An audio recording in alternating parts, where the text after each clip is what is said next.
সিরাতুন নবী সাল্লাল্লাহু আলাইহি ওয়াসাল্লাম আলোচনা করবেন শেখ মতিউর রহমান মাদানী। আসসালামু আলাইকুম ওয়া রাহমাতুল্লাহি ওয়া বারাকাতুহু। ইন্নাল হামদালিল্লাহ নাহমাদুহু ওয়া নাস্তাঈনুহু ওয়া নাস্তাগফিরুহু ওয়া নাউযু বিল্লাহি মিন শুরুরি আনফুসিনা ওয়া মিন সাইয়্যাতি আমালিনা। মান ইয়াহদিহিল্লাহু ফালা মুদিল্লা লাহু ওয়া মান ইউদ্লিল ফালা হাদিয়া লাহু। ওয়া আশহাদু আল লা ইলাহা ইল্লাল্লাহু ওয়াহদাহু লা শারীকা লাহু ওয়া আশহাদু আন্না মুহাম্মাদান আবদুহু ওয়া রাসূলুহু সাল্লাল্লাহু তাআলা আলাইহি ওয়া আলা আলিহি ওয়া সাহবিহি ওয়া সাল্লামা তাসলিমান কাসীরা। আম্মা বাদ। সম্মানিত দিনী ভাতৃমণ্ডলী, আল্লাহ রাব্বুল আলামিনের প্রশংসা এবং রাসূলুল্লাহ সাল্লাল্লাহু আলাইহি সাল্লামের উপর সালাতু সালামের পর আজ জুমাবার 2রা রবিউল আউয়াল 1443 হিজরি মোতাবেক 8ই অক্টোবর 2021 ধারাবাহিক আলোচনা সিরাতুন নবী সাল্লাল্লাহু আলাইহি ওয়াসাল্লাম, নবী সাল্লাল্লাহু আলাইহি ওয়াসাল্লামের জীবনী, পর্ব নম্বর 41। আমরা মক্কি জীবন শেষ করে নবী সাল্লাল্লাহু আলাইহি ওয়াসাল্লামের মাদানী জীবন, মদিনার যে 10 বছরের সময়কাল, সেটা শুরু করেছি গত সপ্তাহ বা তার আগের সপ্তাহ থেকে। এখন পর্ব নম্বর 41-এর বিষয়বস্তু হচ্ছে রাসূলুল্লাহ সাল্লাল্লাহু আলাইহি ওয়াসাল্লামের মদিনায় ইসলামী সমাজ গঠন এবং মুসলিম উম্মাহ এবং ইসলামী সমাজ গঠন বা ইসলামী সমাজের ভিত্তি স্থাপন। গত আলোচনায় একটি বিষয় ছিল, সেটা হচ্ছে মুহাজিরিন এবং আনসারদের মাঝে ভ্রাতৃত্বের সম্পর্ক স্থাপন, মুওয়াখাত। একজন মুহাজির আর একজন মুহাজিরের ভাই। এমনি তো দিনী ভাই আছে, ইন্নামাল মুমিনুনা ইখওয়া, ওটা তো সবাই, কিন্তু বিশেষ একটা সম্পর্ক, অমুকের ভাই, ভ্রাতৃত্ব স্থাপন। ঠিক ওইটা ওই রকম যেমন আমাদের দেশে দোস্তি লাগানো, দোস্ত পাতায় না, এটা আগে যুগে খুব বেশি ছিল, দেখতাম ছোটকালে। স্কুলে পড়ে অমুকের দোস্ত, মাদ্রাসায় পড়ে অমুকের দোস্ত, তাই না? অমুকের সাথে মিতালি সম্পর্ক, এগুলো ছিল। আর তাতে কাপড় চোপড় দেওয়া, দেই, হাদিয়া দেওয়া, এগুলো ছিল খুব খাতির, জমজমাট। সেগুলো এখন প্রায় উঠে গেছে। তো এই ছিল ভ্রাতৃত্ব স্থাপন, যার মাধ্যমে আনসাররা, মুহাজির যারা সর্বহারা হয়ে সব কিছু ত্যাগ করে মক্কা থেকে দ্বীন ইসলামের খাতির হিজরত করে এসেছিলেন, তাদের সার্বিক সহযোগিতা করা, তাদের আশ্রয় দেওয়া, তাদের খাওয়া দাওয়ার ব্যবস্থা দেওয়া, তাদের দেখাশোনা করা, এক কথায় সার্বিক সহযোগিতা করা। এর মাধ্যমে মুহাজিরিন এবং আনসারদের মাঝে সম্পর্ক আরও গাঢ় হয়ে ওঠে।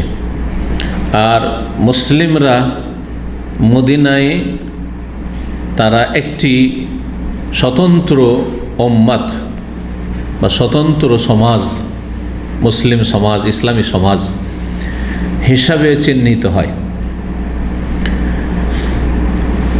আর এই রকমের সম্পর্কের প্রয়োজন ছিল, কারণ প্রতিকূল অবস্থা আছে, দুশমন চারিদিকে আছে, মক্কার দুশমনরা তো আছে, আরব চারিদিকে সব কাফের হয়ে আছে, এমনকি মদিনার ভিতরেও ইসলামের শত্রু ইহুদিরা আছে, কিছু মুশরিকও আছে।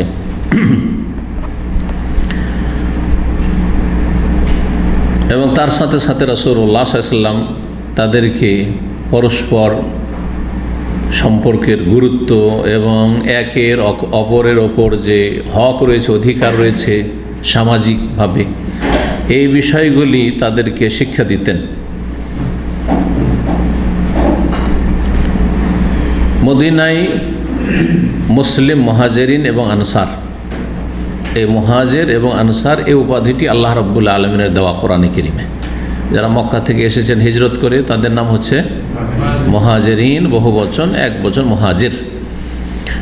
আর যারা মদিনায় ছিলেন, মক্কার লোকদেরকে আশ্রয় দিয়েছেন, সার্বিক সহযোগিতা করেছেন দ্বীন ইসলাম গ্রহণ করে, তাদের নাম আনসার, এক বচন আনসারি, অমুক আনসারি, আবু আইয়ুব আনসারি, আর বহু বচন হলে আনসার।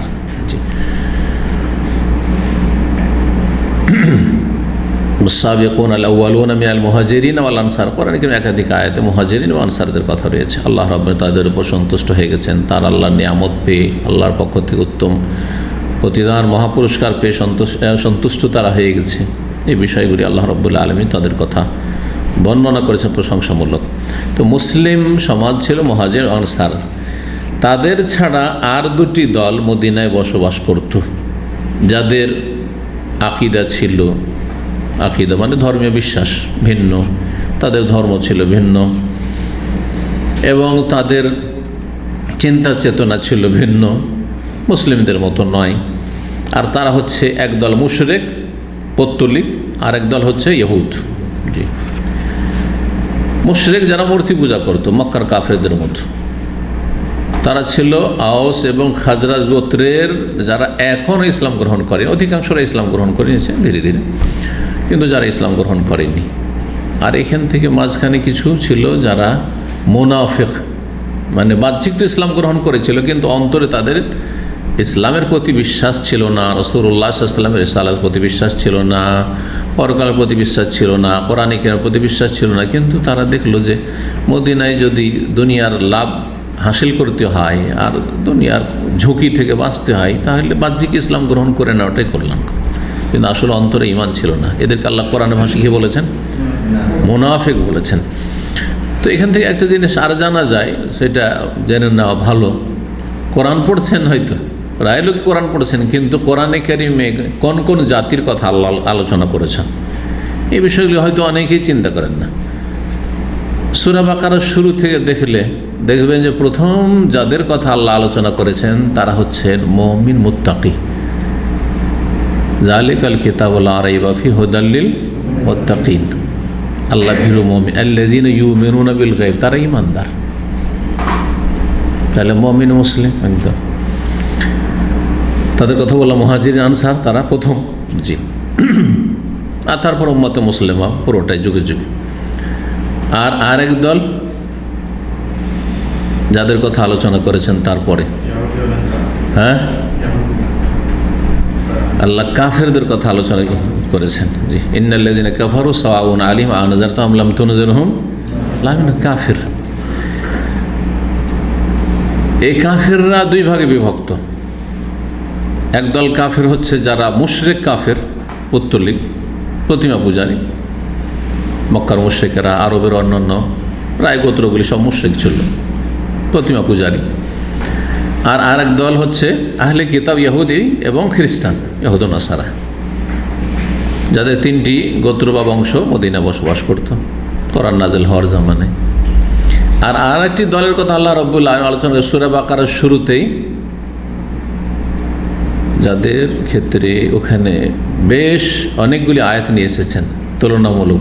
কাফেরদের সম্পর্কে একটি দুটি আয়াত, কিন্তু মুনাফিকদের সম্পর্কে বেশ কিছু আয়াত নিয়ে এসেছেন। তার মুনাফিকরা কত ভয়ানক এবং কত ক্ষতিকর ও মুসলিম উম্মার জন্য। এরা হচ্ছে ঘরের দুশমন, ভিতরে ঢুকে আছে, ঘরে ঘরে ঢুকে আছে। যেমন বলা হয়ে থাকে প্রবাদে যে আস্তিনের সাপ, দূরের সাপ না, আস্তিনের ভিতরে ঢুকে আছে, জামার ভিতরে সাপ ঢুকে আছে। এটা হচ্ছে মুনাফিক, আকীদার যারা মুনাফিক। তাদের সম্পর্কে আল্লাহ বলছেন ওয়ামিনান নাস মান ইয়াকুলু আমান্না বিল্লাহি ওয়া বিল ইয়াউমিল আখির ওয়া মা হুম বিমুমিনিন। কিছু মানুষ এমন আছে যারা বলে আমরা আল্লাহর প্রতি ঈমান এনেছি, পরকালে ঈমান এনেছি, কিন্তু ওয়া মা হুম বিমুমিনিন, ওরা মুমিন নয়। ইউখাদিউন আল্লাহ, ওরা ধোঁকাবাজ, আল্লাহকে ধোঁকা দিতে চায়, মুমিনদেরকে ধোঁকা দিতে চায়। ওয়া মা ইয়াখদাউনা ইল্লা আনফুসাহুম, অথচ আল্লাহকে ধোঁকা দেওয়া যায়। আল্লাহ তো সব জানছেন, ধোঁকা কাকে দেয় যে জানে না, তারা নিজের ক্ষতি করছে এই প্রতারণার মাধ্যমে, কিন্তু তারা বুঝে না, অবুঝ, ইত্যাদি ইত্যাদি। তাদের অন্তর ব্যাধি রয়েছে। তাহলে কোরআনে কারীমে মুনাফিকদের কথা বলা হয়েছে, ইহুদিদের কথা বলা হয়েছে, খ্রিস্টানদের কথা বলা হয়েছে, মুশরিক পৌত্তলিকদের কথা বলা হয়েছে, আর মুমিনদের কথা বলা হয়েছে।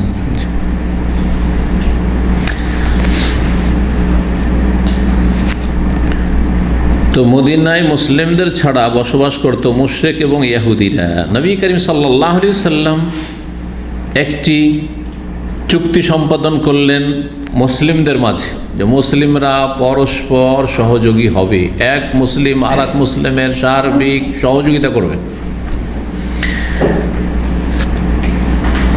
আর আরেকটি চুক্তি সম্পাদন করলেন মুসলিমদের মাঝে এবং ইহুদিদের মাঝে, আর তার সাথে মুশরিকরা, অল্প কিছু মুশরিক ছিল পৌত্তলিক মদিনায়, যে তাদের সংখ্যা একেবারে কম ছিল, তাদের সাথে এই মর্মে একটা লিখিত চুক্তিপত্র তৈরি হলো, যেই চুক্তির দফাগুলি ছিল এই রকম। এখন সেই চুক্তি যে দফাগুলি ছিল সেগুলো শুনেন। 10টি বিষয় ছিল।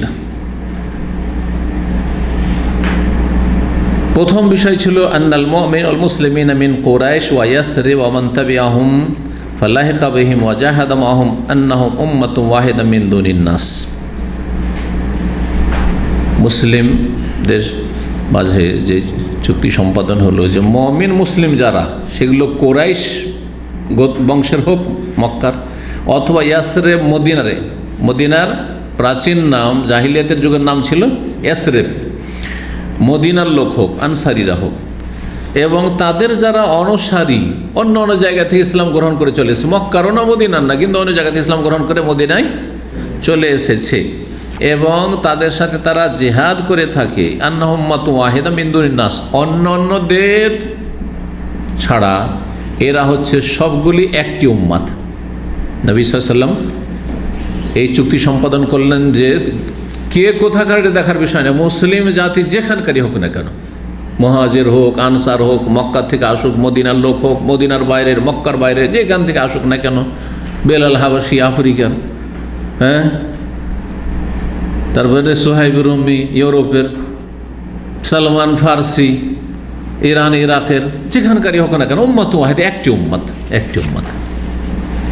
এই কথা আমাদেরকে ভালো করে শিখতে হবে, এবং অন্তরে এর প্রতি ঈমান, যেটাকে বলা হয় বিশ্বাস, সে বিশ্বাসকে মজবুত করতে হবে যে আমাদের সম্পর্ক হচ্ছে ঈমান ইসলামের সম্পর্ক। আমরা হচ্ছে একটি জাতি, বহু জাতিতে বিভক্ত নয়, আমরা হচ্ছে একটি জাতি, কে কোথাকার, যার যেখানে রুজি আছে সেখানকার, কিন্তু আমরা সারা বিশ্বের সমস্ত মুসলিম একটি জাতি, একটি উম্মাত।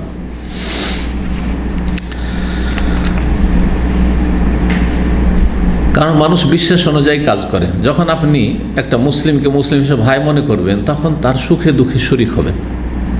কিন্তু যদি জাতীয়তা কাজ করে, আঞ্চলিকতা কাজ করে, ভাষা সেখানে ইসলামের উপর প্রাধান্য পেয়ে যায়, ভৌগোলিক সম্পর্ক যদি প্রাধান্য পেয়ে যায়, যে কে এশিয়ার, কে আরবের, কে ভারতের, কেউ পাকিস্তানের, কে বাংলাদেশের, কে চাইনার, কে কোন কোথাকার, তাহলে সম্পর্ক ছিন্ন ভিন্ন হয়ে যাবে, দুর্বল হয়ে পড়বে। আর মুসলিম জাতি এই জন্যই দুর্বল হয়ে গেছে, কারণ মুসলিম জাতির যে আন্তর্জাতিক সম্পর্ক, সেই সম্পর্ক এখন নাই। ইল্লা মাশাআল্লাহ, শতকরা একটা লোক পাবেন না যে ইসলামের খাতিরে সম্পর্ক, এরকম লোক। কিসের সম্পর্ক? এত সংকীর্ণ চিন্তা চেতনা। ও আপনিও সিলেটি, আমি সিলেটি, একটা উদাহরণ দিলাম, রাগ করবেন না আবার। সিলেট, আমি নোয়াখালী, আপনিও নোয়াখালী, ও কুমিল্লা, আপনি, আমিও কুমিল্লা। আরে বাপরে বাপ, বিপদ এগুলো। মুসলিম জাতিকে ছিন্ন ভিন্ন করে দিয়েছে। ও আপনি ইন্ডিয়ান, আমিও ইন্ডিয়ান, আউযুবিল্লাহ। কিসের সম্পর্ক? এটা আপনাকে এগিয়ে দেবে? কিছু এগিয়ে দেবে না। আপনি সৌদি, আমি সৌদি, কোনো কি হবে? জান্নাতে নিয়ে যাবে? জান্নাতে ঈমান এবং নেক আমল, ঈমান এবং নেক আমল জান্নাতে নিয়ে যাবে, সে যে কোনো জায়গার হোক না কেন। এটি ছিল প্রথম দফা এই চুক্তির। দ্বিতীয় দফা ছিল ওয়ান আদা দিয়াতহিম ওয়া ফেদা আসিরহিম বাইনাল মুমিনিন ইয়াকুন হাসবাল উরফি সাবিক। মুসলিমদের রক্তপণ, কেউ যদি হত্যা করে তো রক্তপণ দিতে হবে। বিশেষ করে ভুলবশত হত্যা অথবা ইচ্ছাকৃত হত্যা করেছে কিন্তু কেসাস নেবে না, তাহলে রক্তপণ নিয়ে মাফ করতে পারে, যেটা দিয়াত বলা হয়। দিয়াতকে রক্তপণ বলা হয় বাংলায়। এই রক্তপণ 100 উট এবং 100 উটের মূল্য, যেমন সৌদি আরব আলহামদুলিল্লাহ ইসলামিক বিধান আছে। কোনো একজন মুসলিমকে কেউ যদি হত্যা করে তাহলে 100 উট বা তার মূল্য দেবে। ইচ্ছাকৃত যদি মারে কেসাস নিতে পারে। না না, কেসাস নেব না, মাফ করে দিলাম। তো মাফ করলেন মানে কিছুই লাগবে না মাফ, না রক্তপণ চান, বিনিময় কিছু চান? বলছেন আমি পয়সা চাই, বিনিময় চাই, তার ওটার নাম দিয়াত।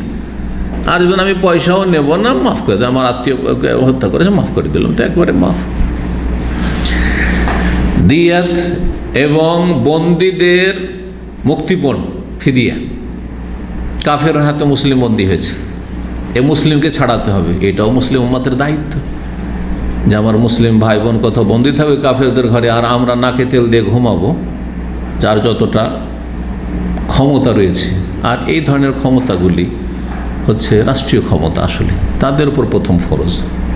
আর যারা ক্ষমতায় আছে তারা যখন আমাদের কাছ থেকে সহযোগিতা চাইবে তখন আমাদের উপর ফরজ। যদি বলে যে তোমাদেরকে পয়সা দিতে হবে মুসলিম ভাই বোনদেরকে মুক্ত করার জন্য, তখন আমাদেরকে সেখানে সার্বিক সহযোগিতা করতে হবে। এটা হবে যেমন সেখানে ওরফ মানে সচরাচর যে প্রথা রয়েছে, ওরফ মানে প্রথা, সচরাচর সে অনুযায়ী হবে। ওয়ান্নাহুম ইয়ানসুরুন আল মুমিনিনা ফিল ফিদায় ওয়াদ দিয়া, আর মুমিন মুমিনকে সাহায্য করবে, মুসলিম মুসলিমকে সাহায্য করবে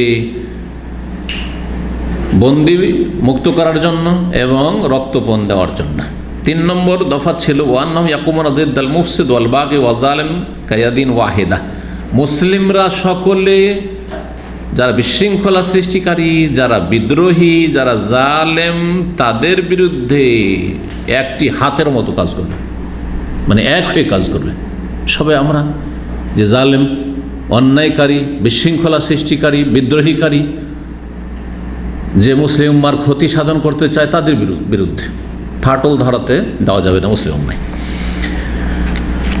যদিও কারো সন্তান হোক না কেন, সন্তান বেরিয়ে চলে গেছে, বিদ্রোহী হয়েছে, সন্তানের বিরুদ্ধে বাপ থাকবে ঐক্যের পক্ষে, কিন্তু ঐক্য হবে তৌহিদের ভিত্তিতে। ঐক্য হবে কিসের ভিত্তিতে? আল্লাহর একত্ব, লা ইলাহা ইল্লাল্লাহর ভিত্তিতে। ঐক্য হবে সুন্নাহর ভিত্তিতে, মুহাম্মদ রাসূলুল্লাহর ভিত্তিতে। ঐক্য বড় দলের ভিত্তিতে নয়, কারণ আজকাল বিদআতপন্থীরা ঐক্যের ডাক বেশি দিচ্ছে, যদিও তাদের মধ্যে ঐক্য নাই, তারা ছিন্ন ভিন্ন। তাদের দেখেন কতগুলো পীরের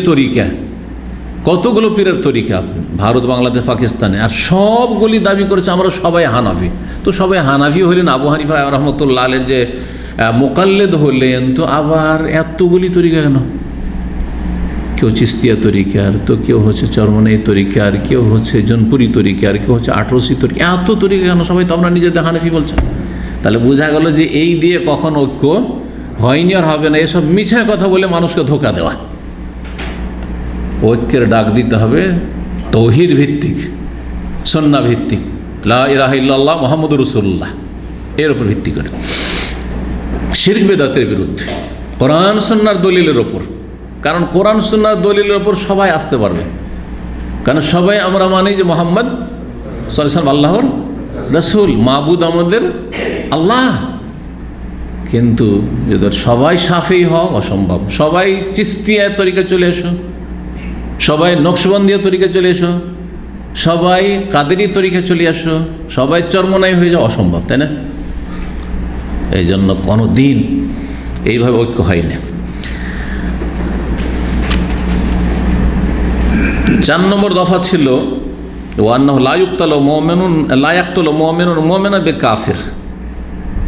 কোনো মুমিন মুসলিম কোনো মুসলিমকে হত্যা করবে না কাফেরের কারণে, মানে একজন মুসলিম কোনো কাফেরকে হত্যা করে দিয়েছে, সেই জন্য কাফের বিনিময়ে আপনি মুসলিমকে হত্যা করবেন, কেসাস নেবেন, এটা চলবে না। লা ইউক্তালু মুসলিমুন বিকাফির, রাসূলুল্লাহ সাল্লাল্লাহু আলাইহি ওয়াসাল্লাম প্রসিদ্ধ হাদিস রয়েছে। কারণ মুসলিমের রক্ত সম্মানিত আল্লাহর কাছে, সুতরাং কাফের রক্তের সমান করবেন মুসলিমের রক্তকে, এটা চলবে না। হ্যাঁ, তাকে রক্তপণ দিতে হবে, ক্ষতিপূরণ দিতে হবে, তার একটা পরিমাণ রয়েছে, সেটাও মুসলিমের দিয়াতের সমান নয়। ওয়ালা ইয়ানসুরু কাফিরান আলা মুমিন, আর কোনো মুসলিম কোনো কাফেরকে মুমিন মুসলিমের বিরুদ্ধে সাহায্য করবে না। একজন মুসলিম হয়ে আপনি কাফেরের পক্ষ নিয়ে, মুশরিকের পক্ষ নিয়ে মুসলিমের বিরুদ্ধে আপনি কি করছেন? সাহায্য করছেন, এটা চলবে না। এগুলো চুক্তি ছিল, এই মুসলিমরা যাতে এগুলো মুহাজিরিন আনসার এগুলো মেনে চলে। 5 নম্বর বিষয় ছিল ওয়ান্না জিম্মাতাল্লাহি ওয়াহিদা, আল্লাহ রাব্বুল পক্ষ থেকে সবার জিম্মা এক, সবার দায়িত্ব হচ্ছে এক। একজন যদি কোনো ব্যক্তিকে আশ্রয় দিয়ে দেয় তাহলে একজন মুসলিম, তাহলে জানতে হবে যে সবার আশ্রয় দেওয়া হয়ে গেছে। কোন একজন মুসলিম যদি কোনো একজন মুসলিমকে, আমি একে আশ্রয় দিয়েছি, সে আমার কাছে আশ্রয় দিয়েছি, আর একজন মুসলিম কথা বলতে পারে না যে না তুমি আশ্রয় দেন আল্লাহ কি আমি তাকে হত্যা করবো না। চূড়ান্ত ফয়সালা রাসূলুল্লাহ সাল্লাল্লাহু আলাইহি ওয়াসাল্লাম করবেন, রাসূলুল্লাহ সাল্লাল্লাহু আলাইহি ওয়াসাল্লামের জীবদ্দশায়। কিন্তু মুসলিমদের সমান অধিকার আছে, এই নয় যে কারো সিনিয়রিটি আছে, না, সমান অধিকার আছে এই ক্ষেত্রে। ফায়ুজিরু আলাইহিম আদনাহুম, নিম্ন শ্রেণীর একজন মুসলিমও আশ্রয় দিতে পারবে কাউকে। 6 নম্বর দফা ছিল ওয়ান্না মান তাবিআল মুসলিমিনা মিনাল ইয়াহুদি ফালাহুন নাসরু ওয়াল উসওয়া, যদি কোনো ইহুদি মুসলিমদের অনুসারী হয়, ইসলাম কবুল করে অনুসারী হল, ইহুদি ইসলাম গ্রহণ করল, তাহলে সেই ব্যক্তিকে সাহায্য করবে পুরোপুরি এবং তার সাথে যে সদ্ব্যবহার ইসলামিক ভ্রাতৃত্ব সেটা ঠিক রাখে। 7 নম্বর ছিল ওয়াইন্না সিলমাল মুসলিমিনা ওয়াহিদা, মুসলিমদের সন্ধি এক, সন্ধি হবে সবাই এক বাক্যে সন্ধি করবে। 8 নম্বর দফা ছিল ওয়ান্না মান কাতালা মুমিনান কাসদান ইউক্তাসু মিনহু, কেউ যদি ইচ্ছাকৃতভাবে জেনে শুনে কোনো মুমিন মুসলিমকে খুন করে তাহলে তার কিসাস গ্রহণ করা হবে, কোরআনে কারিমে কিসাসের বিধান রয়েছে। ইল্লা ইয়ারদা ওয়ালিউল মাকতুল, তবে নিহত ব্যক্তির উত্তরাধিকারী ওয়ারিস যদি কি করে না কিসাস নেব না, হত্যা চাই না, যাক আমাদের লোক তো চলেই গেছে, তো আর ওর বদলে আমরা তাকে খুন করা চাই না। একটু আগে যেমন বললাম, তাহলে কি চান, যদি বলে কিছুই চাই না মাফ করে দিলাম, তো মাফ করতে পারে, কিন্তু উত্তরাধিকারী যে কয়েকজন আছে সবার সম্মতি হইতে হবে। ধর 5টা ছেলে আছে, একটা ছেলে বলে আমি সব মাফ করে দিলাম, ওতে মাফ হবে না, সব ছেলে মাফ করতে হবে, ছেলে মেয়ে সবাই মাফ করতে হবে, কারণ সবাই ওয়ারিস নিহত ব্যক্তি। ওয়াজিবু আলাল মুমিনি ইয়াকুমু বিদিদ্দাল কাতিল, এবং মুমিনদের জন্য ফরজ হচ্ছে যে খুনির বিরুদ্ধে সবাই দাঁড়াবে, খুনি থেকে প্রতিশোধ নিতে হবে, কিসাস নিতে হবে, আর না হলে রক্তপণ চাইলে রক্তপণ, আর যদি মাফ করে তো মাফ, কিন্তু খুনিকে বাড়াতে হবে না। এই নয় যে একদল মুসলিম খুনির পক্ষ নিয়েছে, না, যেমন আজকালকার হচ্ছে, যতই বড় অপরাধী হোক না কেন দেখবেন যে ওর পক্ষে একজন উকিল এসে পয়সা খেয়েও কালতি করেছে। দেখছেন না আজকালকার মানবরচিত বিধানের কেসে কত নিকৃষ্ট মানুষেরা, যে সমাজের একেবারে নিকৃষ্ট ব্যক্তির পক্ষেও উকিল আছে, আদালতে এসে হাজির, তার পক্ষ থেকে জেরা করছে সে, আউযুবিল্লাহ। 9 নম্বর দফা ছিল ওয়া আন্নাহু লা ইয়াহিল্লু লিমান ইয়ানসুরা মুহদাসান আও ইউবিহি, কোন মুমিন মুসলিমের জন্য হালাল নয় যে কোনো বেদাতিকে বা কোনো পাপীকে আশ্রয় দেবে বা সাহায্য করবে কোনো বেদাতিকে। মুহদেস বেদাতিকেও বলা হয়, কেন মানে আহদাস ফি আমরিনা হাযা, আহদাস মানে হচ্ছে নতুন কিছু করা ধর্মের নামে, আর মুহদেস কোনো পাপীকে বলা হয়, হ্যাঁ, ক্রিমিনালকে, কেউ ক্রাইম করে এসছে, অপরাধ করে এসছে, আর ওকে একজন আশ্রয় দিয়েছে, যেমন আজকাল করে থাকে অনেকে। কিন্তু আপনারা জানেন কি না, আজকের থেকে 15 বছর 17 বছর আগের একজন বাংলাদেশি মুসলিমকে একজন হিন্দু বাংলাদেশি জোবাইলে খুন করে পালিয়ে এসছে দমদম। পালিয়ে আসার পরে হাইউদ্দাসের পাশের মহল্লাতে এখানে আর এক বাংলাদেশি তার গ্রামের অথবা এলাকার পরিচিত, সে আশ্রয় দিয়ে রেখেছে নিজের রুমে।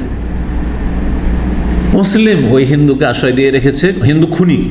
হিন্দু হওয়াটা অপরাধ অত বড় না, এক্ষেত্রে যত বড় অপরাধ হচ্ছে তার খুনি হওয়াটা, কারণ খুনি সে সরকার ঘরে কি অপরাধী, আসামি, ক্রাইম করে এসছে, সুতরাং তাকে আশ্রয় দেওয়া হারাম কোনো মুসলিমের জন্য, বরং কোনো মানুষের জন্য জায়েজ নাই। হালাল হারাম মানে না অমুসলিম, সেটা আলাদা কথা, কিন্তু একজন মুসলিম তো অবশ্যই হালাল হারাম মানতে হবে। আশ্রয় দিয়ে রেখেছে।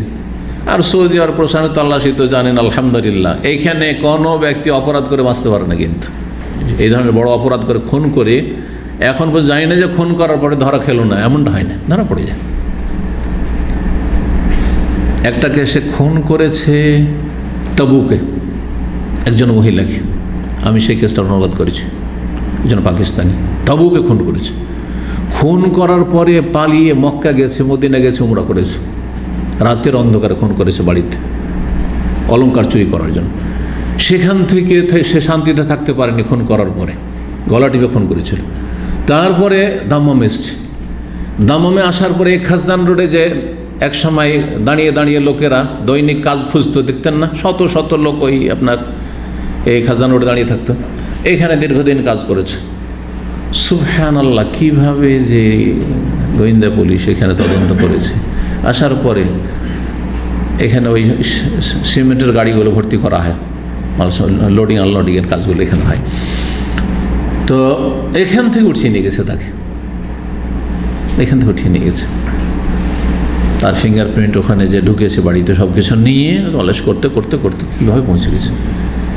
পুরো ঘটনা অনুবাদ করেছি, অনেক দিন হয়ে গেল, আর এত তফসিল শোনাবার কোনো প্রয়োজন করে না। এক কথাই যে যতই অপরাধ করে লুকাক না কেন, আল্লাহর কাছে তো ধরা খাবে। কিন্তু এইখানে সৌদি আরবের আলহামদুলিল্লাহ যে আইন, ঘুষ মুক্ত, বেঈমানি মুক্ত আর স্বজন প্রীতি মুক্ত আইন, যার ফলে আলহামদুলিল্লাহ এখানে ধরা খেয়ে যায় মানুষ। তারপর মৃত্যুদণ্ড হয়েছে।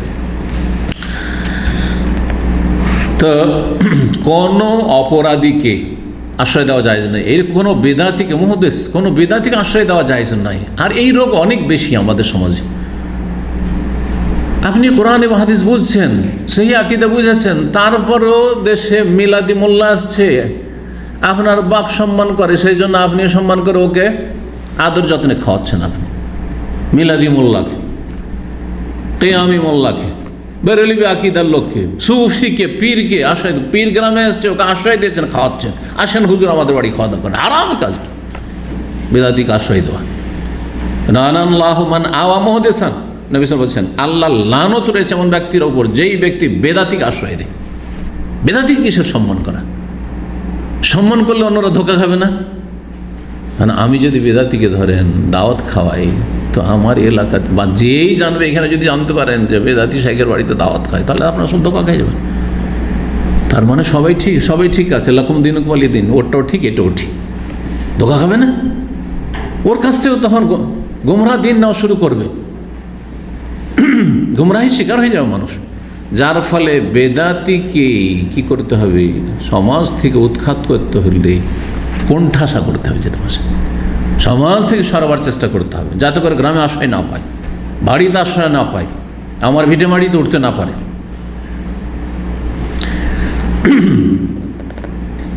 এই ছিল রাসূলুল্লাহ সাল্লাল্লাহু আলাইহি সাল্লামের যে চুক্তি মুসলিমদের মাঝে সম্পাদন হয়েছে, তার 9 নম্বর দফা। 10 নম্বর দফা ছিল আন্নাহুম ইযাখতালাফু ফি শাইইন, কোনো বিষয়ে মুসলিমদের মাঝে মতবিরোধ যদি হয়, ফাইন্না মারাদ্দাহু ইলাল্লাহি ওয়া রাসূলিহি, সমাধান কোত্থেকে নেবে? আল্লাহর কাছ থেকে নেবে, আর রাসূলুল্লাহ সাল্লাল্লাহু আলাইহি সাল্লামের কাছ থেকে নেবে। আল্লাহর কাছ থেকে কেমন করে নেবে? কোরআনে কারিমে দেখবে যে সমাধান আছে কিনা। কোরআনের কোনো আয়াতে যদি সমাধান হয়, সেটা আল্লাহর কাছ থেকে সমাধান না। ফাইন তানাজাতুম ফি শাইইন ফারুদ্দুহু ইলাল্লাহি ওয়া রাসূল, সূরা নিসার 8 নম্বর 59 আল্লাহ বলেছেন ফাইন তানাজাতু ফি শাইইন, কোনো বিষয়ে যদি তোমাদের তানাজু ঝগড়া হয়, মতবিরোধ হয়, সে দুনিয়ার ঝগড়া বিবাদ হোক, জমি জায়গার ঝগড়া বিবাদ হোক, আর ভাগ বন্টন নিয়ে ঝগড়া বিবাদ হোক, ভাইয়ে ভাইয়ে হোক, আর গ্রামবাসীতে হোক, এক দেশের আরেক দেশের সাথে হোক, বা ধর্মীয় ঝগড়া হোক, ধর্মীয় ইখতিলাফ হোক, যে কোনো ধর্মীয় বিষয়, মিলাদ করবো না, সুন্নাত না বিদআত, ইখতিলাফ, পীর ধরবো না, শবে বরাত করবো না, ইখতিলাফ, তাহলে সমাধান কোত্থেকে নিতে হবে? আল্লাহর কাছে। কোরআনে কারিমে কি দিক নির্দেশনা আছে, আর রাসূলুল্লাহ সাল্লাল্লাহু আলাইহি সাল্লামের সুন্নাহ আদর্শে কি আছে? ফারুদ্দুহু ইলাল্লাহি ওয়া রাসূল, ফিরিয়ে দাও আল্লাহর দিকে বা রাসূলুল্লাহ সাল্লাল্লাহু আলাইহি ওয়াসাল্লামের দিকে। ইন কুনতুম তুমিনুনা বিল্লাহি ওয়াল ইয়াউমিল আখির, যদি তোমাদের আল্লাহর প্রতি, পরকার প্রতি বিশ্বাস থাকে, তো এমনটাই করবে।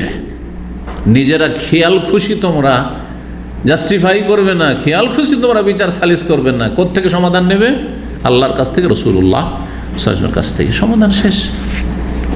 কোরআন হাদিসে যেটা আছে আমল করবে, যে কোনো বিষয়, সহজ বিষয়। এই যে 10টি দফা ছিল মুসলিমদের মাঝে চুক্তির, এর উপর অতিরিক্ত এক মুসলিমের আর এক মুসলিমের উপর যে হক রয়েছে, অধিকার রয়েছে, এই মর্মে বিভিন্ন সময় রাসূলুল্লাহ সাল্লাল্লাহু আলাইহি ওয়াসাল্লাম আলোচনা করতেন সাহাবায়ে মাঝে।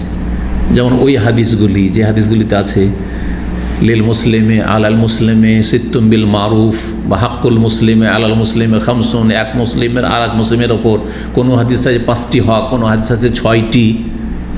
এই যে হকগুলি, তাহলে একজন মুসলিম যদি মারা যায় তাহলে জানাজায় শরীক হবেন, অসুস্থ হয় খোঁজ খবর নেবেন, পরিচর্যা করবেন, দেখাশোনার পরে দেখাশোনা, না হলে কমপক্ষে খোঁজ খবর নেবেন, কেমন আছেন দেখতে যাবেন,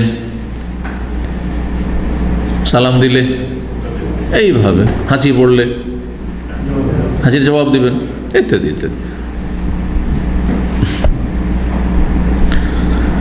এবং তাদের পরস্পর সহযোগিতার জন্য তাদেরকে উৎসাহিত করতেন এবং ঐক্যের শিক্ষা দিতেন এবং একে অপরের প্রতি সমবেদনা জ্ঞাপন করবে, কল্যাণ কামনা করবে, যাতে করে এই ইসলামী ভ্রাতৃত্ব আরও মজবুত হয়ে যায়, আরও মজবুত হয়ে যায়। তো এটি ছিল মুসলিমদের মাঝে চুক্তি এবং এই চুক্তির দফাগুলি। মুশরিকরা, মদিনার সমাজ যেহেতু গঠন হচ্ছে ইসলামী সমাজ, মুশরিকরা তাদের পতন হতে চলেছে। মুশরিক হাতে গোনা কিছু মুশরিক আছে, প্রায় সব ইসলাম গ্রহণ করে নিয়েছে, আর যেগুলো অন্তর থেকে ইসলাম গ্রহণ করে সেগুলিও মুনাফিক, সেগুলো ইসলাম বাহ্যিক ইসলাম প্রকাশ করছে। সুতরাং তাদের বিরুদ্ধে কোনো অ্যাকশন নেওয়ার কোনো ক্ষমতা নেই, কারণ আল্লাহ বলছেন তোমরা বাহ্যিকটা দেখো, অন্তরটা কে দেখবে? অন্তর হিসাব আল্লাহ নেবেন। এই যে মুনাফিকদের হিসাব আল্লাহ নেবেন। নবী সাল্লাল্লাহু আলাইহি ওয়াসাল্লাম মুনাফিকদেরকে জানার পরও কোনো দুনিয়াবি দণ্ডবিধান তাদের উপর কায়েম করতে পারেননি, আর নিষেধ, কারণ বাহ্যিক তারা কালেমা পড়ে নিয়েছে। এটা হচ্ছে শরীয়তের বিধান। আমাদের কাছে কেউ যদি একজন এসে যে বলবে ইসলাম করবো, কালেমা পড়বো, কারণ আমাদের তদন্ত করা ফরজ নাই। বাহ্যিক দেখছি কালেমা পড়ে, স্বেচ্ছায় স্বাধীনভাবে সুস্থ মস্তিষ্কে এসে বলছে যে কালেমা পড়বো, কালেমা পড়িয়ে দেবে। কালেমা পড়ার পরে 5 ওয়াক্ত সালাত পড়তে হবে, সে অস্বীকার করে, বলে না তুমি মুসলিম না, তাহলে 5 ওয়াক্ত সালাত পড়ছে, রমজান মাস হলো সিয়াম পালন করছে, যাকাত দিচ্ছে, মুসলিম। ওর অন্তরে কি আছে না আছে এ কথা বলার আমার আপনার অধিকার নেই। আরে ও একটা মুসলিম মেয়েকে বিয়ে করার জন্য মুসলমান হয়েছে, আসলে মুসলমান হয়নি, আসলে সে মুনাফিক, এ কথা বলার আমার আপনার অধিকার নেই। ওয়া হিসাবুহুম আল্লাহ, ওর হিসাব নবী সাল্লাল্লাহু আলাইহি ওয়াসাল্লাম একটি হাদিসে রয়েছে, আল্লাহর কাছে ওর হিসাব আছে। অন্তরে যদি পাপ ভরা থাকে, শিরক ভরা থাকে, কুফরি ভরা থাকে, কাফেরদের মহব্বত ভরা থাকে, তো আল্লাহ ওর হিসাব নেবেন। বাহ্যিক আমরা দেখছি যে লোকটা মুসলিম, 5 ওয়াক্ত নামাজ পড়ে, আলহামদুলিল্লাহ। তো মুশরিক যারা ছিল মদিনা, তারা প্রায় শেষ দিকে, অধিকাংশই তারা ইসলাম গ্রহণ করেছিল, এবং তাদের নেতারা সব ইসলাম গ্রহণ করেছিল, বড় বড় সর্দার যারা আউস খাজরাজ ছিল। আর তাদের সম্পর্কে এমন কোনো আশঙ্কাও ছিল না মুসলিমদের যে এরা আবার শক্তিশালী হয়ে দাঁড়াবে ইসলামের বিরুদ্ধে, মুসলিমদের বিরুদ্ধে, এরকম আশঙ্কা ছিল না। শেষ এরা। নবী করিম সাল্লাল্লাহু আলাইহি ওয়াসাল্লাম তাদের সাথে একটি চুক্তি নিলেন, দেখো আন্নাহু লা ইউজিরু মুশরিকুন মালান লিকুরাইশিন ওয়ালা নাফসান, যে কোন মুশরিক, মদিনায় যে 2-4টা মুশরিক আছে পৌত্তলিক, তারা কোরাইশের কোনো সম্পদকে আশ্রয় দেবে না, কারণ কোরাইশদের ব্যবসার রাস্তা ছিল মদিনার আশপাশ দিয়ে, সামদেশ থেকে, প্যালেস্টাইন থেকে, দামেস্ক, সিরিয়া থেকে, এখনকার সিরিয়া, তখনকার সামদেশ, বৃহৎ সামদেশ, জর্ডন, লেবানন, প্যালেস্টাইন আর সিরিয়া সব মিলে হচ্ছে সামদেশ। এই সামদেশ থেকে ব্যবসা করে মক্কার লোকেরা আসতো, মক্কার লোকের ব্যবসায়িক ছিল, কোরাইশ কাফেররা আসতো, কিন্তু মদিনায় অনেকের দোস্ত বন্ধু ছিল, মাঝে মাঝে এখানে এসে তারা অবস্থান করত। কোনো ধন সম্পদ রেখে গেল, কোনো ধন সম্পদ কোরাইশের তোমরা আশ্রয় দিতে পারবে না, আশ্রয় দিতে পারবে না। কোনো ব্যক্তিকে, কোনো কোরাইশকে মদিনায় আশ্রয় দিতে পারবে না। ওরা বাইর তারা চলে যাচ্ছে, চলে যাক, ওরা চলে যেত ওই মদিনা থেকে আপনার ওই যে বদরের দিকে যেতে, বদরের রাস্তা, এই জন্য বদরটা তো ওখানে হয়েছিল, বদর, এম্বো, ওই এলাকা দিয়ে তারা লোহিত সাগরের কিনারা মক্কা চলে যেত সামদেশ থেকে। আশ্রয় দেবেন না, কোনো কোরাইশ কাফেরকেও আশ্রয় দেবেন না মদিনার মুশরিক পৌত্তলিক, আর তাদের ধন সম্পদকে আশ্রয় দেবে না। ওয়ালা ইয়াহুলুদুনা আলা মুমিন, এবং মুমিন মুসলিমের বিরুদ্ধে, মুমিন মুসলিম যদি কোরাইশের কোনো অপরাধীকে ধরতে যায় বা তার উপর ধাওয়া করে, তাহলে সেখানে গিয়েও বাধা প্রদান করবে না, আমাদের জাত ভাই, সুতরাং তোমাদেরকে এই কুরাইশ এরা আমাদের ধর্মের, সুতরাং তোমাদেরকে এখানে হস্তক্ষেপ করতে দেব না, না এটা করবে না। কারণ মক্কার যারা কুরাইশ কাফের তারা জালেম, তারা সীমা লঙ্ঘনকারী, তারা মুমিন মুসলিম মুহাজিরিনদেরকে মক্কা থেকে কি করেছে? বহিষ্কার করেছে, মাতৃভূমি থেকে বিতাড়িত করেছে, ধন সম্পদ বাড়ি ঘর থেকে বঞ্চিত করেছে। আর তারা এইরকম আরামসে ঘুরবে, তাদের ধন সম্পদ এসে মদিনায় নিরাপদ থাকবে, এটা চলবে না। আর তোমরা আশ্রয় দেবে, এটা চলবে না। তারা অপরাধ। এই অপরাধীদেরকে হারবি বলা। ইসলাম মুসলিমের বিরুদ্ধে মক্কার কাফেররা, কুরাইশরা যুদ্ধের ঘোষণা করে রেখেছে। ইসলাম মুসলিমের বিরুদ্ধে যারা যুদ্ধের ঘোষণা করে রাখে তাদেরকে হারবি বলা। তাদের কোনো সম্মান নেই। জি, যদি মুসলিমদের শক্তি থাকে তো তাদের বিরুদ্ধে যে কোনো সময় অ্যাকশন নেবে। এই হারবি ছাড়া একদল শুধু কাফের, যারা যুদ্ধের ঘোষণা ইসলাম মুসলিমের বিরুদ্ধে করে রেখেছে, এদের ছাড়া বাকি যারা অমুসলিম কাফের রয়েছে তাদের মধ্যে একদল হচ্ছে যারা মুসলিম দেশে বসবাস করে, মুসলিম দেশের নাগরিক, তাদের সম্মান রয়েছে এবং তাদের নিরাপত্তা রয়েছে। কারণ মুসলিম দেশে তারা নিরাপত্তা হাসিল করেছে আইনত। সেটা শরীয়তের ভাষায় সেটা হচ্ছে জিম্মি, জিজিয়া দিয়ে, যদি সেই যুগ থাকতো। কিন্তু সেই যুগ না থাকলেও নাগরিক, সেখানকার বাসিন্দা।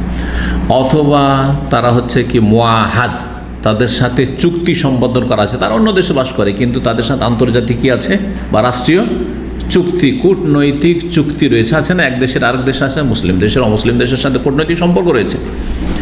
তো তাদের সাথে চুক্তি আছে যে তোমরা আমাদের দেশের ক্ষতি করবে না, বা আমাদের মুসলিমদের ক্ষতি করবে না, ইসলামের ক্ষতি আমরা ক্ষতি করবো না, তোমরা তোমাদের দেশ চালাও, আমরা আমাদের মধ্যে দেশ চালাচ্ছি, ঠিক না? মুআহাদেরা। আর হচ্ছে মুস্তামান, নিরাপত্তা যারা হাসিল করেছে, আমন থেকে মুস্তামান, নিরাপত্তা হাসিল করেছে। মুসলিম দেশে কিছু দিনের জন্য, অল্প সময়ের জন্য তারা এসেছে নিরাপত্তা নিয়ে। যেমন আরব দেশে অমুসলিম যারা চাকরি বাকরি করে, তাদের জানমাল নিরাপদ এখানে। তাদের উপর হস্তক্ষেপ করা, তাদের কোনো ক্ষতি করা, এটা হারাম, জায়েজ নয়। কারণ তারা কি করেছে? এখানে নিরাপত্তা হাসিল করেছে আইনত। তাই হয়ে গেল জিম্মি, হয়ে গেল মুআহাদ, হয়ে গেল মুস্তামান, হয়ে গেল তারা নিরাপদ। তাহলে অমুসলিম নিরাপদ মুসলিমদের থেকে। একমাত্র ওই কাফের, যেই কাফের মুসলিমকে দেখতেই পারে না, মুসলিমকে বাঁচতে দিতে চায় না, ইসলামকে দেখতে চায় না, ইসলামকে মুছে দিতে চায়, সে মুছে যাওয়ার যোগ্য, বুঝতে পেরেছেন?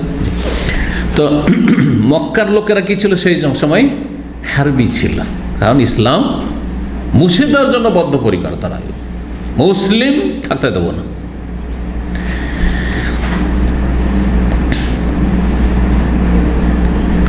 এখন বাকি থাকলো ইহুদিরা। মদিনায় যে ইহুদিরা ছিল, তিনটি গোত্র ছিল, বনু কায়নুকা, বনু নাজির আর বনু কুরাইজা। এদের সাথে নবী করিম সাল্লাল্লাহু আলাইহি ওয়াসাল্লাম 10 দফার একটি চুক্তি সম্পাদন করলেন। সেই দফাগুলি ছিল এইরকম: আন্নাহু উম্মাতুন মাআল মুমিনিন, এই ইহুদিরা হচ্ছে মুমিন মুসলিমরা যে মদিনায় বাস করে তার সাথে আরেকটি ভিন্ন উম্মত, আলাদা উম্মত। ওয়ালাহুম দীনুহুম ওয়ালিল মুসলিমিনা দীনুহুম, ইহুদিদের ধর্ম আলাদা আর মুসলিমদের দিন আলাদা। ওয়া আলাইহিম নাফাকাতুহুম ওয়া আলাল মুসলিমিনা নাফাকাতুহুম, তাদের খরচ তারা বহন করবে মদিনায় আর মুসলিমদের খরচ মদিনা বহন করবে। 2 নম্বর দফা ছিল ওয়ান্না বাইনাহুম নাসরু আলা মান হারাব আহলা হাযিহিস সাহিফা, যারা এই যে চুক্তি সম্পাদন হলো, এই চুক্তি বিরোধী কাজ করবে, চুক্তির বিরুদ্ধে যারা লড়াই করবে বা বিরোধিতা করবে, তাদের বিরুদ্ধে মুসলিমদের সাথে সহযোগিতা করবে। কারণ চুক্তি সম্পাদন হচ্ছে কার সাথে? মুসলিমদের সাথে, ইহুদিদের। তাহলে এই চুক্তিতে একমত ইহুদিরাও, একমত মুসলিমরাও। এই চুক্তি বিরোধী যারা হবে তাদের বিরুদ্ধে মুসলিমদের সাথে ইহুদিরা থাকবে এবং ইহুদিদের সাথে মুসলিমরা থাকবে। অর্থাৎ মদিনার ইহুদিদের উপর কেউ যদি আক্রমণ করে, মুসলিমরা তাদের হেফাজতের ব্যবস্থা করবে, তাদের সুরক্ষার ব্যবস্থা করবে। মুসলিমদের উপর যদি বাইরে থেকে আক্রমণ হয়, তখন ইহুদিরাও মুসলিমদের সাথে থাকবে। জি, শত্রুপক্ষ নেবে না।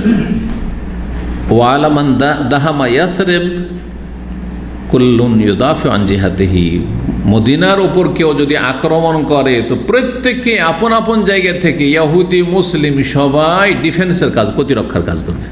মদিনা রক্ষা করতে হবে, মদিনাবাসী রক্ষা করতে হবে। এর বিপরীত কাজ করেছিল খন্দকের যুদ্ধে এই কোরাইজার ইহুদিরা, গাদ্দারি করেছিল, যার ফলে তারা বিতাড়িত হয়েছে এই গাদ্দারির কারণে।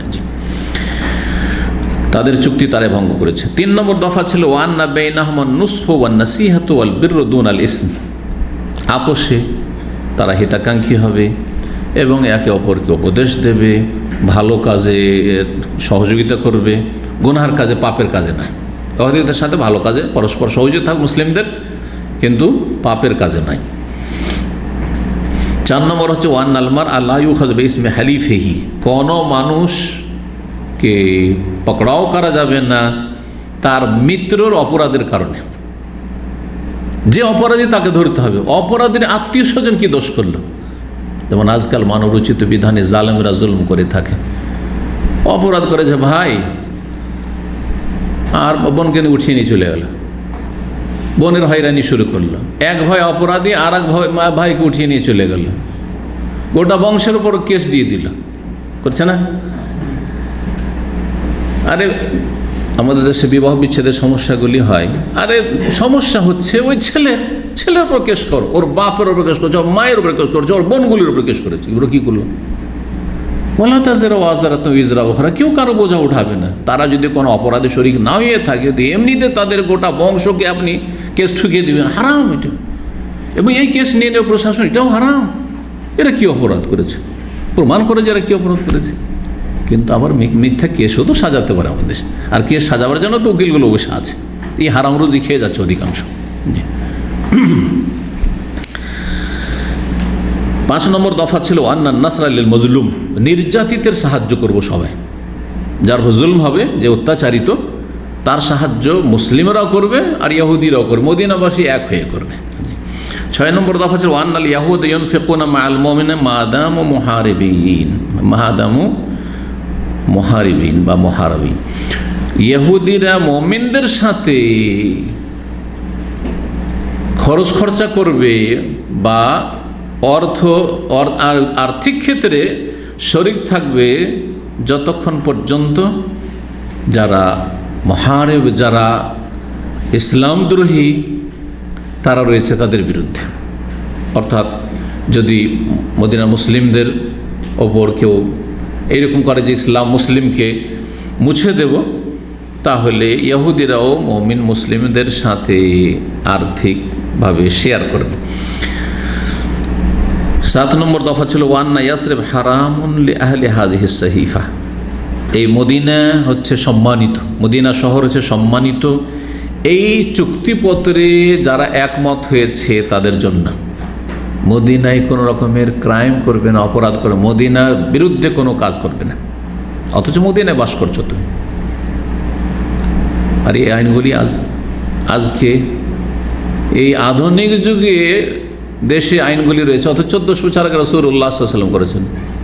ধরেন একটি দেশে বিভিন্ন জাতি বাস করছে, মুসলিম অমুসলিম বাস করছে, দেশের বিরুদ্ধে কেউ যদি কোনো কিছু করে নাশকতামূলক, সবাই আমরা এক, জি, এই শিক্ষা, জি, এটাই। তখন মদিনায় ছিল ইসলামিক স্টেট, 8 নম্বর দফা ছিল ওয়ান্না মা ইয়াকুনু বাইনাহুম মিন হাদাসিন আও ইস্তিজারিন ফাইন্না মারাদ্দাহু ইলাল্লাহি ওয়া রাসূলিহি, যদি আপোষে কখনো যদি ঝগড়া বিবাদ হয়ে যায়, মুসলিমদের সাথে ইহুদিদের ঝগড়া বিবাদ হয়ে গেল, কারো সাথে ঝগড়া বিবাদ হয়ে গেল, তাহলে এর চূড়ান্ত ফয়সালা কোত্থেকে নেবে? আল্লাহর কাছ থেকে, রাসূলুল্লাহ সাল্লাল্লাহু আলাইহি ওয়াসাল্লামের কাছ থেকে। তার মানে কোরআনের আলোকে, সুন্নাহর আলোকে, ইসলামের আলোকে ফয়সালা হবে, সমস্যার সমাধান হবে। 9 নম্বর দফা ছিল ওয়ান্নাহু লা তুজারু কুরাইশুন ওয়ালা মান নাসারাহা, কুরাইশকে আশ্রয় দেওয়া যাবে না। মক্কার লোকেরা এসে মদিনায় আশ্রয় নেবে ইহুদিদের বাড়িতে, আর তাদের আতিথ্য চলছে, মেহমান হয়ে বসে আছে, অথচ মুসলিমদেরকে বিতাড়িত করেছে মক্কা থেকে, এইটা চলবে না। এবং যারা কুরাইশদেরকে সাহায্য করেছে বা করে, তাদেরকে আশ্রয় দেওয়া যাবে না। 10 নম্বর দফা ছিল ওয়ান্নাহু লা ইয়াহুলু হাযাল কিতাব দুনা যালিমিন আও আসমিন। এই যে লিখনি রয়েছে বা এই যে চুক্তিপত্র রয়েছে, এটার মানে এই নয় যে কোনো জালেমকে আশ্রয় দেওয়া যাবে বা কোনো অপরাধীকে আশ্রয় দেওয়া যাবে। যদি কেউ অপরাধ করে, মুসলিমদের মধ্যে কেউ অপরাধ করে, তার অপরাধ অনুযায়ী শাস্তি পাবে। যদি ইহুদির মধ্যে কেউ অপরাধী হয়, তাহলে সে তার অপরাধ অনুযায়ী শাস্তি পাবে। এর মাধ্যমে মুসলিমরা মদিনায় মুহাজির আনসার এবং মুশরিক যারা পৌত্তলিক ছিল অল্প সংখ্যায়, ইহুদিরা যে ছিল মদিনাবাসী, সবাই যেন একটি সমাজ বা একটি দেশ, সেই দেশকে সবাই গড়ে তুলব, সবাই এগিয়ে নিয়ে যাব। মদিনা এবং মদিনার আশপাশের এলাকাগুলি একটি যেন স্বতন্ত্র একটি দেশে পরিণত হইল। আরব দেশে কিন্তু কোনো রাষ্ট্রীয় শাসন ছিল না, রাষ্ট্রীয় ব্যবস্থা ছিল না। কি ছিল? গোত্রীয় শাসন ছিল। প্রত্যেক কাবিলা একটা বংশ, আর ওই বংশের সর্দার একজন, সৈয়দ বলা হইতো ওকে। গামেদি একটা বংশ, ওর একটা সর্দার আছে। জোহানি মদিনার পাশে ধরেন জোহানি বাস করতো, জোহানি ওদের একটা সর্দার আছে, ওই সর্দারই ওদের নেতা। যা কিছু হবে বিচার সালিস ওই সর্দার সহযোগিতা নিয়ে আর অন্যদেরকে নিয়ে সমাধান করবে, কিন্তু কোনো রাষ্ট্রীয় ব্যবস্থা ছিল না। মদিনা একটি যেন স্বতন্ত্র একটি স্বাধীন দেশ, ইসলামিক স্টেট, এবং সেখানে চূড়ান্ত ফায়সালা দেবে ইসলাম এবং মুসলিমরা, এবং তাদের প্রধান হচ্ছেন প্রিয় নবী মুহাম্মদ রাসূলুল্লাহ সাল্লাল্লাহু আলাইহি ওয়াসাল্লাম। এই চুক্তি সম্পাদন করার মাধ্যমে একটা সামাজিক শান্তি কি হলো, শান্তির ব্যবস্থা হলো, যে এখন মদিনায় আমাদের শত্রু কেউ নাই, কারণ সবার সাথে একটা চুক্তি হয়ে আছে। ইহুদিরাও নিশ্চিন্তে যে ওরা মুসলিম হলে আমাদের ক্ষতি করে, কারণ চুক্তি করা আছে। আর মুসলিমেরাও শান্তিতে যে ইহুদিরা যদিও আমাদের দুশমন, ইসলামের দুশমন, কিন্তু তাদের সাথে একটি চুক্তি সম্পাদন করা আছে। এইভাবে আমরা সবাই বৃহস্পতিতে কাজ করব, মদিনার হেফাজত করতে হবে। রাসূলুল্লাহ সাল্লাল্লাহু আলাইহি ওয়াসাল্লাম এবং রাসূলুল্লাহ অনুসারী সাহাবায়ে কেরাম মুসলিমগণ তখন দাওয়াতের কাজে নিয়োজিত হইলেন, যে সক্রিয় দাওয়াতি কাজ শুরু করলেন। এবং এই মর্মে যেমন মুসলিমদেরকে দ্বীনের শিক্ষা দিচ্ছেন, তেমন যারা অমুসলিম ছিল মদিনায় তাদের ঘরে ঘরে যেতেন, তাদের মহল্লাতে যেতেন, তাদের অলিতে গলিতে যেতেন এবং তাদেরকে ইসলামের দাওয়াত দিতেন। তাদের সামনে কোরআন কারীমের আয়াত তেলাওয়াত করে অমুসলিমদেরকেও দাওয়াত দিতেন, আল্লাহর দ্বীনের দিকে আহ্বান করতেন। এবং যারা তাদের মধ্যে থেকে ঈমান নিয়ে আসতো তাদের আত্মার পরিশুদ্ধির ব্যবস্থা করতেন, তালিম তরবিয়তের ব্যবস্থা করতেন, ভালো প্রশিক্ষণ। কারণ একটা লোক শুধু কলেমা পড়ে নেওয়া যথেষ্ট না, কালিমা পড়ে নিয়ে ইসলাম টিকবে না যদি ভালো তরবিয়ত না করা হয়। ভালো তরবিয়ত যদি না করা হয়, তো রাসূলুল্লাহ সাল্লাল্লাহু আলাইহি ওয়াসাল্লাম এই কাজগুলি শুরু করলেন এবং তার সাথে সাথে কোরআন কারীমের শিক্ষা দেওয়া শুরু করলেন। এবং যেমন কোরআন কারীম আল্লাহ রাব্বুল বলেছেন, হুয়াল্লাযী বাআসা ফিল উম্মিয়িনা রাসূলাম মিনহুম ইয়াতলু আলাইহিম আয়াতিহি ওয়া ইউযাক্কিহিম ওয়া ইউআল্লিমুহুমুল কিতাব ওয়াল হিকমাহ।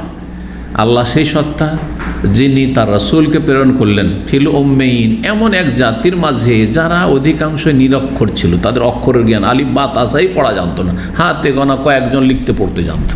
ফিল উম্মিয়িন রাসূলাম মিনহুম, ওদের মধ্য থেকে একজন রাসূল, বাইরে থেকে নিয়ে নয়, ওদের মধ্য থেকে। তার মানে রাসূল কি ছিলেন? মানুষ, আরবি মানুষ, আদম সন্তান। আর মানুষ কিসের তৈরি? মাটির তৈরি, নূরের নয় বেদাতপন্থীরা। জি, ইয়াতলু আলাইহিম আয়াতিহি, নবীর কাম কি ছিল, কাজ কি ছিল? তিনি আল্লাহর আয়াত পড়ে শোনাতেন। জি, যেমন কোরআন আল্লাহ বর্ণনা করেছেন, নবী সাল্লাল্লাহু আলাইহি ওয়াসাল্লামের চরিত্র জীবনটা ছিল কি? আল কোরআন। হাদিসে কি রয়েছে? কানা খুলুক রাসূলিল্লাহ আল কোরআন। রাসূলুল্লাহ সাল্লাল্লাহু আলাইহি ওয়াসাল্লামের চরিত্র ছিল আল কোরআনের বাস্তবায়ন। আল্লাহ বলছেন যে এমন নবীকে পাঠিয়েছেন উম্মীদের মাঝে, ইয়াতলু আলাইহিম আয়াতি, যিনি আল্লাহর আয়াত তেলাওয়াত করে পড়ে পড়ে মানুষকে শোনাতেন, মুসলিমদেরকে অমুসলিমদেরকে শোনাতেন, মুসলিমদেরকে ইসলামের বিধিবিধানের তালিম দিতেন আর অমুসলিমদেরকে ইসলামের দাওয়াত দিতেন। ওয়া ইউযাক্কিহিম, এবং তাদের আত্মার পরিশুদ্ধি করতেন, কারণ মানুষ বিভিন্ন পাপে জড়িয়ে আছে। একদিনে মানুষকে মুক্ত করা সম্ভব নয়, দীর্ঘ সময় লাগতে পারে, কারো ক্ষেত্রে অল্প সময়, কারো ক্ষেত্রে বেশি সময়। একটা করে সংশোধন হচ্ছে, একটা করে ভুল ছাড়ছে। যেমন আপনাদের মহানিকে আছে 5 ওয়াক্ত নামাজ ধরে নিয়েছে, কিন্তু এখনও বিড়ি সিগারেট ছাড়তে পারেনি, এখনও জর্দা ছাড়তে পারেনি, এখনও দাড়ি রাখতে পারেনি। আস্তে আস্তে আত্মার পরিশুদ্ধি, এটা হচ্ছে তাজকিয়া নফস। এখনও কিছু গোলমাল ঝামেলা আছে, এখনও কিছু ফরজে হয়তো ঘাটতি আছে, ওই জাক্কিহিম, তাদের তাজকিয়া করতে, আত্মার পরিশুদ্ধি করতেন। আত্মার পরিশুদ্ধি আকীদার ক্ষেত্রে, আত্মার পরিশুদ্ধি ইবাদত বন্দেগী কমপ্লিট করার মাধ্যমে, আত্মার পরিশুদ্ধি হচ্ছে আখলাক চরিত্র গঠনের মাধ্যমে, আত্মার পরিশুদ্ধি হচ্ছে যে অন্তরের পাপগুলি রয়েছে সেগুলি থেকে মুক্ত করার মাধ্যমে, হিংসা, বিদ্বেষ, শত্রুতা আর এই ধরনের যতগুলি অন্তরের খারাপই হইতে পারে সেগুলি থেকে মুক্ত করার মাধ্যমে, উত্তম চরিত্র, উত্তম আখলাকের মাধ্যমে, ওয়ায়ুআল্লিমুহুমুল কিতাব ওয়াল হিকমা, এবং তাদেরকে কিতাবের শিক্ষা দিতেন, আল কোরআনের, ওয়াল হিকমা এবং সুন্নাহ। হিকমা মানে এখানে সুন্নাহ, কোরআনে কারীমের কিতাবের পাশাপাশি যেখানে কোরআনে হিকমা বলা হয়েছে ওর তাফসীর হচ্ছে হাদিস, সুন্নাহ। তো রাসূলুল্লাহ সাল্লাল্লাহু আলাইহি ওয়াসাল্লাম সাহাবায়ে কিরামদেরকে, মুমিনদেরকে কিসের শিক্ষা দিতেন? কোরআনের শিক্ষা এবং হাদিসের সুন্নাহ শিক্ষা দিতেন। ওয়া ইন কানু মিন ক্বাবলু লাফি যালালিম মুবিন, অথচ ইতিপূর্বে তারা সুস্পষ্ট ভ্রষ্টতে, কিছুই জানতো না, মূর্খ, নিজের হাতে মূর্তি প্রতিমা তৈরি করছে আর পূজা করছে আর মনে করছে এতেই আমাদের মনস্কামনা পূরণ হবে। কিছুই হবে, নিজেই তৈরি করলো, নিজেই আবার পানিতে ডুবিয়ে দিল। এই হচ্ছে মূর্তি পূজকদের অবস্থা। নির্বোধ হয়ে যায় মানুষ, যখন শিরিক করে তো নির্বোধ হয়ে যায়। নিজেই বা নিজের মুরব্বীরা, নিজের বাপদাদারা এই মাটিতে কবর দিয়েছে ওই পীরের, আর দাফন করাবো ওরই পূজা করা শুরু করেছে। কত নির্বোধ মুশরিকরা। তো যে কোনো মুশরিক, সে মাজার পূজারী মুশরিক হোক আর মূর্তি পূজারী মুশরিক হোক, মুশরিক একেবারে নির্বোধ, ব্লাইন্ড। কী করে পূজা করছে? এই মৃত ব্যক্তি কী বা করে দিতে পারে? সে তো নিজের কবরে নিজে নামতে পারেননি, নিজের গোসলটা নিজে করতে পারেননি, নিজের কাফনটা পরতে পারেনি, নিজের গায়ের মাছিটা তাড়াতে পারবে না, সে তোমার কি করে উপকার করতে পারে? এতটুকু বুঝে আসে না? জি, তো এই কথাগুলির দিকে এখানে ইঙ্গিত করা হয়েছে যে রাসূলুল্লাহ সাল্লাল্লাহু আলাইহি ওয়াসাল্লাম এই কাজগুলি তখন শুরু করলেন দাওয়া ইলা আল্লাহর ক্ষেত্রে। এখানে আজকের আলোচনা শেষ করছি। আল্লাহ রাব্বুল আলামিন যেন আমাদেরকে সঠিক দিন বুঝার তৌফিক দান করেন, রাসূলুল্লাহ সাল্লাল্লাহু আলাইহি ওয়াসাল্লাম সিরাত থেকে যথাযথ শিক্ষা নেওয়ার তৌফিক দান করেন এবং তার জীবনের প্রতিটি ক্ষেত্রে বাস্তবায়নে তৌফিক দান করেন। আমাদের আত্মাকে আল্লাহ পাক পবিত্র করে দেন, আমাদেরকে কোরআন এবং সুন্নাহর যেন সঠিক জ্ঞান দান করেন এবং সেই অনুযায়ী আমাদেরকে আমল করার তৌফিক দান করেন। নির্ভেজাল ইসলাম, যে ইসলামের উপর রাসূলুল্লাহ সাল্লাল্লাহু আলাইহি ওয়াসাল্লাম সাহাবায়ে কেরামদেরকে ছেড়ে গেছেন রাদিয়াল্লাহু আনহুম, সেই ইসলামের দিকে দাওয়াত দেওয়ার আমাদেরকে তৌফিক দান করেন, সেই ইসলামকে আঁকড়ে ধরে থাকার তৌফিক দান করেন, শিরক মুক্ত বিদআত মুক্ত জীবনযাপনে আল্লাহ যেন তৌফিক দান করেন। ওয়া সাল্লাল্লাহু সাল্লাম আলা নবিয়িনা মুহাম্মদ ওয়া আলা আলিহি ওয়া সাহবিহি আজমাইন।